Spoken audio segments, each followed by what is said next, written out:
Hi, Dr. Besser.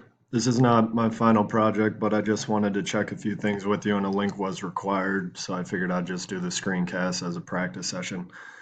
Um, I believe down here this is the notes that they wanted for the presenter. Normally I don't do that with my PowerPoints, so I just wanted to double check that that was that aspect that was required. But I wasn't actually sure where the brainstorming outline part was. I went to view.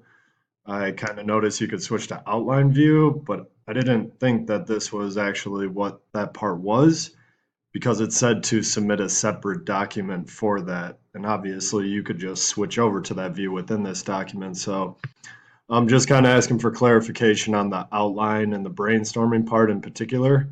I do not have experience with that, so I'm not really sure where to go, but the rest of it, I'll switch back real quick. At least the rest of it, I think I'm okay. Um, Images right there. And then I figured the equation would kind of suffice for inserting images or text, maybe even the data table itself. But I also inserted a link down here at the end, but I kind of like doing, I guess, the video links like this.